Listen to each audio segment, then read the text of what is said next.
Hello and welcome to the Aging Like a Pro podcast. I'm your host, Rosa Hart.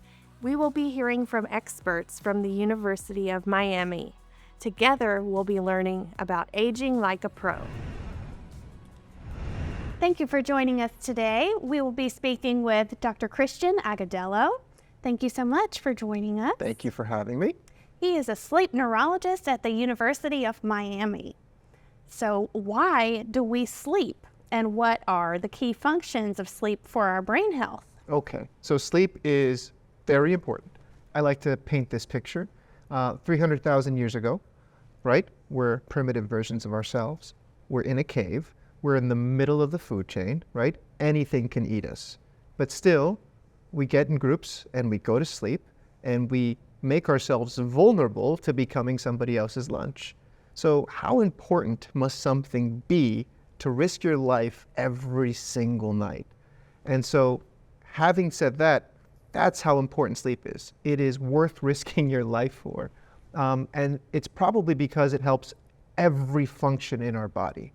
The things that we know is that we go to sleep because when we wake up, we feel rested and we have the ability to do what we usually do during the day. It takes away sleepiness, but it probably rests, restores, fixes all of our body. And my focus specifically is how sleep keeps our brains healthy. Could you walk us through the different stages of sleep and their significance? Absolutely. So stage one of sleep, actually we'll break it down into the two types of sleep. And one is non-REM sleep and the other is REM sleep. REM is rapid eye movement sleep. So let's talk about non-REM because there are a few stages in there. Stage one is when you just get into sleep. If you wake up from stage one sleep, you might not know you were asleep. Stage two sleep, you would wake up from that, fully recognize you were asleep. You spend half the night in stage two sleep. And that's sort of a transition place where you move into either deeper stages of non-REM sleep or you can transition into REM sleep. So that's stage two. Non-REM stage three is slow wave sleep. That's when our brain slows down and starts moving rhythmically together to do lots of things, but probably we think it cleans the brain. We think the brain shrinks and all the garbage and trash that we accumulated during the day gets washed out of our brains. And so stage three sleep is very important. And then on the flip side, we have rapid eye movement sleep. Also a fascinating stage of sleep. You could consider it deep. That's when we are dreaming. That's when our brain is building knowledge and connections. It's integrating the experiences of the day with all that we think we know about the past. And little facts are given context and context becomes knowledge. So that's what REM sleep is. And together, the three non-REM stages and the REM make up the sleep cycles that we have. So what are some of the short-term and long-term benefits of getting sufficient sleep? So the short-term benefits and long-term benefits are both very important. I think the short-term benefits are important to articulate because that's what motivates people to make good decisions about their sleep. So the first is waking up and feeling awesome, right? Yeah. In short, that's a great way to start your day. People look forward to good sleep for that reason. So feeling rested. Another short-term benefit is the ability to pay attention, to concentrate. Concentration and attention we think of as things that you can just power yourself to do, but the truth is you can only concentrate or pay attention so much. You have a limit to that. And so good sleep increases your ability to pay attention and concentrate. And then other things, it improves your mood, your ability to just handle adverse emotional experiences without them taking over you and your ability to make decisions. And it also helps you with your frontal lobe in general. By that I mean it gives you behavioral control. It gives you the ability to be the person that you want to be, to avoid things you want to avoid, and to engage in things you do want to engage in. So those are the short-term benefits of sleep. In the long term, there's probably so many benefits that we don't know. But the things that we think we do know are it protects your brain from cognitive aging, protects your brain from dementia, protects your heart from stroke, protects your brain from stroke, protects your heart from heart attack. And that's just the sort of broad strokes that we've been able to learn so far as clinical scientists. The truth is, the more we ask, the more we're going to find out that sleep's important. And in children, for example, the long-term benefits, as an aside, children grow while they're sleeping. Children heal. We heal while we're sleeping. So developmentally, sleep is fundamental to our ability to grow into our optimal selves. But many people struggle with sleep. Yes. So what advice do you have for optimizing sleep through ways of sleep hygiene? And I love that you can say sleep hygiene and your audience will know what that is, because it is now in the zeitgeist of phrases that we all experience. So number one is, in order of sort of importance, number one is waking up at the same time every day. And what that does is it entrains our circadian rhythm. Our circadian rhythm is the internal clock our body has that helps us do everything. There's nothing the circadian rhythm probably touches. So if you wake up at the same time every day, that's entrains our circadian rhythm to when we're supposed to wake up. And if that's set well, then being able to fall asleep, 7 to 9 hours before that will also be better entrained. So that's number one. Number two, I would say, is waking up and letting your body know that the sun is up, assuming you're waking up roughly when the sun is up. And that's really important because also it helps entrain the circadian rhythm. We all have rhythms that are based on the sun. So that's number two. Number three, it's earning your sleep, doing things that builds up that sleep pressure. Exercise, physical activity, social interactions, purpose-driven behaviors, doing things. Being a doer helps you go to sleep at night well. And the last thing I would say is things that help us enter sleep peacefully, avoiding things that are stimulating or emotional at bedtime. So social media is miserable for going to sleep, and not because necessarily there's a bright light in your face, but because all that emotional content, all that scrolling is the opposite of turning off your wake brain. So I would say create a serene and calm ritual to going to bed that you sort of follow consistently every night at the same time. That sounds very helpful. So you emphasize the importance of routines for that circadian rhythm, but there are sleep disorders that can interfere with those routines. And can you explain what sleep and circadian disorders are and what symptoms people should look out for to see if that's what they're dealing with? That's a great question. So sleep disorders, there are many, but they're probably the two most common ones I'll deal with in my clinic. I'll start with sleep apnea first. And I like talking about sleep apnea first because it's the least complicated to treat. So sleep apnea is the recurrent collapse of your airway while you sleep. So it can happen 5, 10, 20, 50, up to over 100 times per hour, where your airway literally collapses on itself. So you're choking for a brief amount of time, and that has consequences to your body. Your oxygen levels will decrease, and ultimately you have to wake up for sleep briefly for that airway to open up again.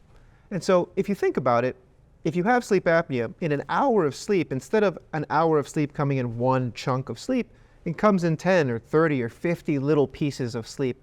And all that minced sleep put together, it just doesn't have the restorative quality of continuous sleep. And so sleep apnea is one major disorder that is important and detrimental and highly treatable, which is why I bring it up first.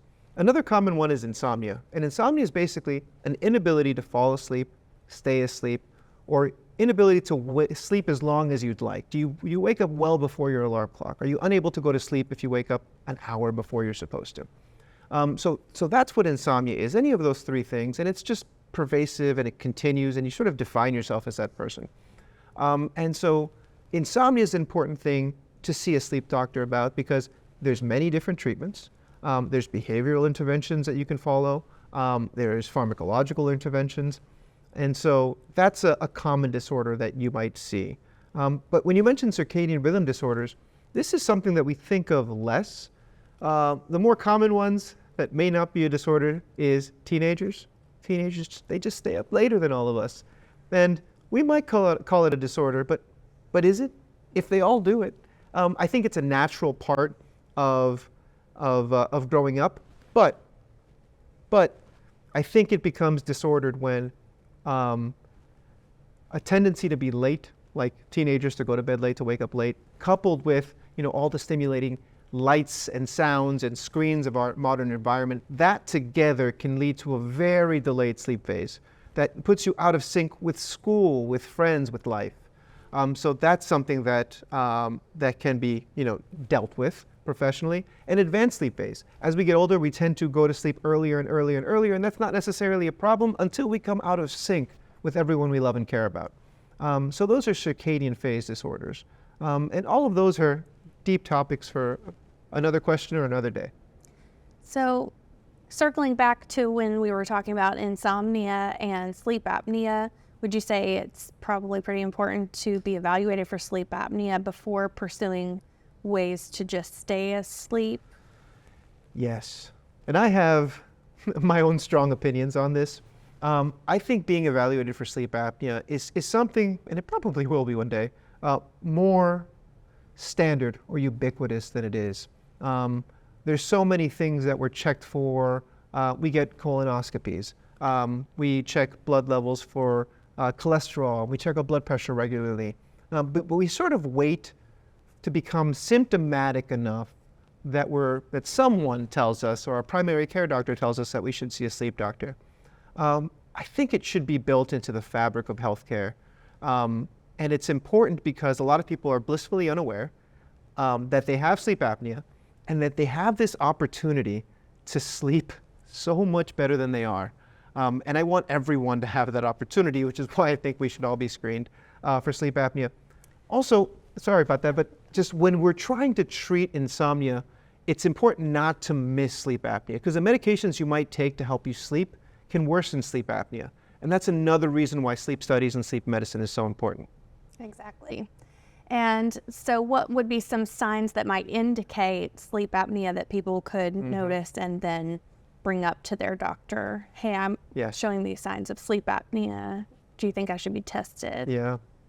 So if your spouse tells you you're snoring, believe them. And that's probably the most common symptom. Even if it's mild snoring, anytime you have snoring-like behaviors in your sleep, it tells me that your airway is somewhat collapsing. And if your airway is exhibiting that behavior often enough to snore that somebody else is noticing, then it's also possible that the airway is actually fully collapsing intermittently throughout the night. So I'd say that's number one. But also, if you're going to the bathroom a lot more at night than you do during the day, doesn't matter how old you are, if you're male, if you have an enlarged prostate, that's a sign of sleep apnea. Being very sleepy during the day, not being able to stay asleep, but so many other signs. Sweating a lot in your sleep is a sign of sleep apnea. Getting heartburn that you wake up with more than you get heartburn any other time of the day, that's a sign of sleep apnea. And so I think the reason we don't get checked out is because so many of these symptoms sort of fall into other buckets, and we don't think of the unifying reason as sleep apnea. But hopefully, shows like this will change that. So how is sleep apnea treated? So the primary treatment for sleep apnea is positive airway pressure. And basically, if your airway is collapsing on itself, then if you breathe higher pressure air, it won't collapse. And what's really impressive about it is that it almost always works for the vast majority of people. The trick is, and I think the responsibility falls on us as professionals, is helping people get to a place where they first learn to use it, tolerate it, and then get to a place where they love it and they can't live without it, because not using it means you sleep so much more miserably than you do with it. And that's the mainstay therapy. But not everyone can learn to use CPAP. Everybody's different. There's basic therapies that we often overlook, especially with people with mild sleep apnea. Maybe they're just developing it. They're younger, or they just found out, whatever. Positional therapy. Sleeping elevated. This can be an adjustable bed. It can be a wedge pillow. But just elevating the angle at which you sleep in can reduce the severity of sleep apnea tremendously. And then there's two other treatments that work by keeping your jaw forward. So I'm going to avoid belaboring too much physiology of sleep apnea, but essentially your airway's collapsing. It's collapsing under the weight of all the stuff on top of it.